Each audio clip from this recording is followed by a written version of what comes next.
The city of Neverwinter stands proudly on the Sword Coast, west and north of Desserin Valley. 50 years ago, the city was nearly destroyed by the eruption of Mount Hotenau. Today, the city stands mostly rebuilt. It bustles with skilled tradespeople, intrepid adventurers, and hardy townsfolk.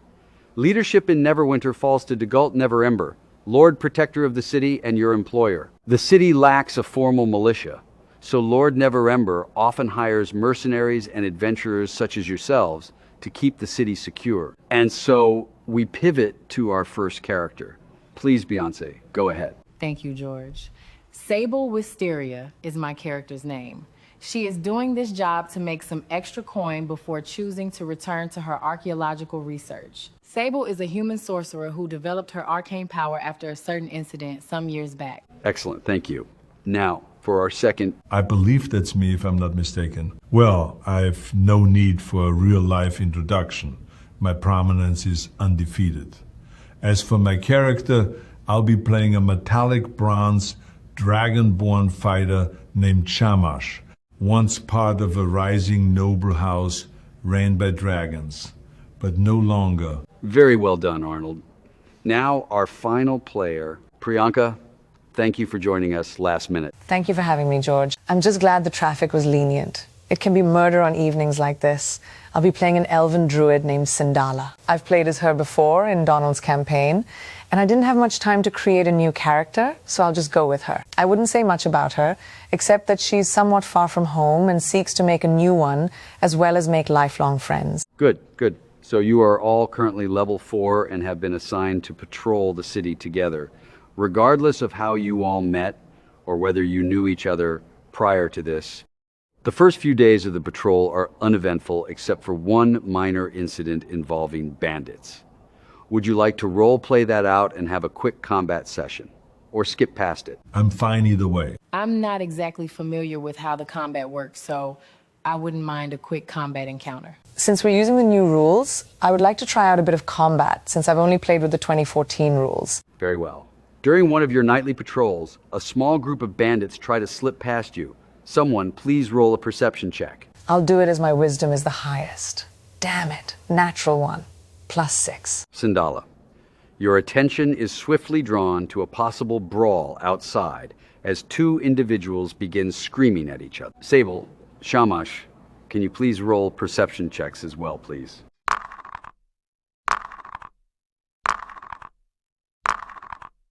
That's only 10 total. I got 15 total. Sable, you notice 3 elusive figures emerge from the darkness and heading towards the local tavern.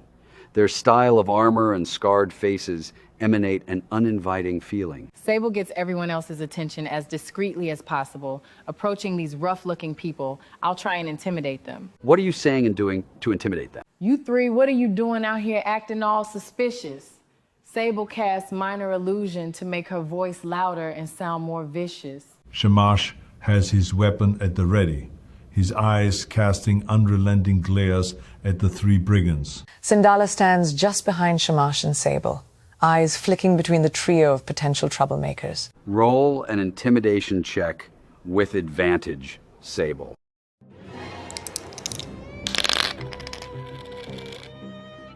What is it with my dice today? That's only a 12 total, even with advantage on the roll. One of the less armored figures hesitates before fleeing out into the night.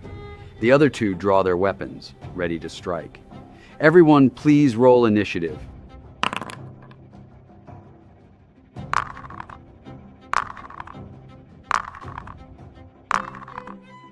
Only a 7 total. 15 total. Yes! Dirty 20! Sable, you're up first. You're roughly 10 feet away from the bandits. Can we say that Sable casts mage armor beforehand? Very well. Just remember to mark off a first-level spell slot. Thank you, DM. Sable will cast sorceress energy at the roughest-looking bandit, picking lightning as the spell's damage. Damn, only 11 total to hit. I'm going to use my sorcerer points and activate Quicken Spell. I'll cast Sorcerer's Burst again. 16 to hit this time, much better. A bombardment of lightning strikes the brigand, almost sending him reeling. My turn now? Excellent. Shamash, will lunge at the one Sable just struck, longsword ready in both hands. 17 hits, 15 damage. My God, I rolled great there. The brigand now has disadvantage on its next attack roll before the start of my next turn, thanks to the sap property on my longsword. Also, I'm going to use my superiority dice to perform a trip attack. The bandit needs to make a strength saving throw. Wow, Arnold, that was fantastic. And the bandit didn't meet the difficulty class, so it falls prone. I action surge, now having advantage because he's prone. 16 to hit again, 10 more damage. Shamash is doing all of this within seconds, not saying anything. His movements swift and aggressive. The bandit captain gets to his feet, legs trembling, drawing his weapon, obviously a little rattled by Shamash's effective combat maneuvers. Scimitar raised, he goes for Shamash with disadvantage on one of his attacks. Even with disadvantage, that's a hit. A natural 20 for the second hit. Blood is spilled as the brigand captain strikes your weak spots. Shamash, clearly beginning to overcome his debacle. The regular brigand fires a crossbow in Sindala's direction. Dirty 20 to hit. The crossbow bolt embeds itself deep into your shoulder, Sindala. Sindala shrieks momentarily, carefully pulling the crossbow bolt free from her shoulder, watching her blood trickle from the wound for a moment. That was a lethal mistake, my friend. With an elegant flick of her wrist, Sindala hurls a mote of fire at the brigand that just wounded her. Just hits. The flaming projectile strikes the wretch just below the center of the face, seriously burning his skin. Back to Sable. She begins to whisper an incantation. The bandit captain hearing a discordant melody in his mind. He needs to make a wisdom saving throw. That's a natural one. I'll say it does double damage. Delightful. That's 20 damage. That's enough to finish him off, his body hitting the ground. Shamash springs forth with his blade, natural 1 to hit. The remaining bandit easily dodges your blade attack and retaliates with one of their own. That's a hit. You are sliced into, again, Shamash. A frigid beam of blue-white light streaks from Sindala's palm towards the remaining brigand, dealing severe damage, his body getting inflicted with frost damage. And that's them dealt with as well. Excellent work, everyone. You all get the brigands detained and jailed, the rest of the night transpiring uneventfully. A few days later, as the sun sets, you're all on patrol as usual. Then, an anguished scream erupts from a nearby alley. The sound comes from a slender human woman clad in the light leather armor of a scout or investigator. Clutched in her arms is the dead body of a human man clad in a tattered gray robe. The man and woman bear a striking resemblance to each other. With a dull thump, a desiccated eyeball rolls out of the dead man's palm. Someone please roll a history check. I'll do it as I've the highest history bonus. Nice. 17 total. Nice. With a 17, Sable, you easily recognize both the deceased individual and the slender lady, Delvin and Kavori, mercenaries employed by Lord Neverember to patrol the city. I tell my companions this, of course. Kavori, what on earth happened here? Shamash says, after introducing himself as well as Sindala and Sable. After a few minutes, going over the fine details and events of this unfortunate incident, you all learn a few things.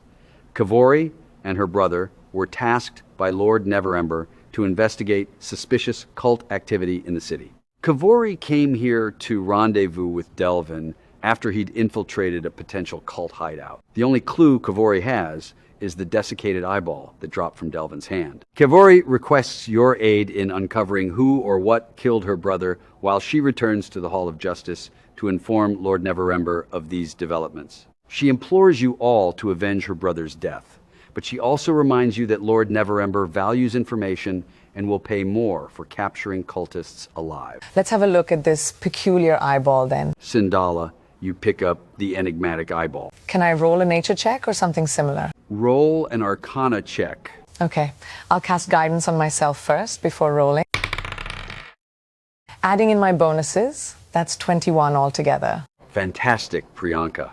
With a 21, you can detect faint traces of magic throughout the vicinity. We need to hone in on the magical trails. I'll cast Detect Magic. I get a free use of it because of my elven lineage. For the duration, you sense the presence of magical effects within 30 feet of yourself. If you sense such effects, you can take the magic action to see a faint aura around any visible creature or object in the area that bears the magic, and if an effect was created by a spell, you learn the spell's school of magic. The spell is blocked by 1 foot of stone, dirt, or wood, 1 inch of metal, or a thin sheet of lead. Sindala, you cast the spell after a few minutes of preparation. An aura of divination magic swarms around the eyeball.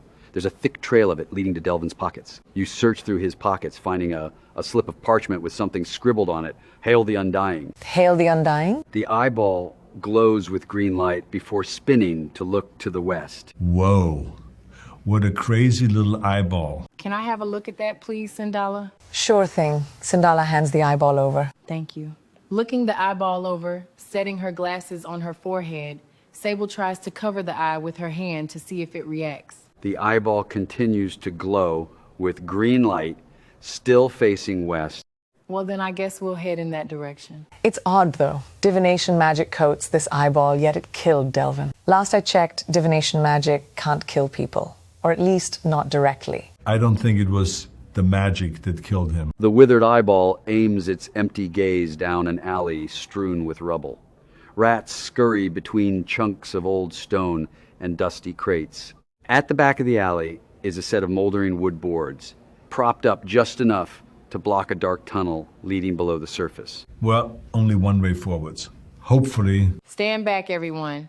Sable casts Sorceress Burst, blasting the moldering wooden boards with arcane acid. The wooden boards are swiftly obliterated by a blast of acid. A sloping tunnel is revealed. The activated eyeball continuously points in the direction of the tunnel entrance.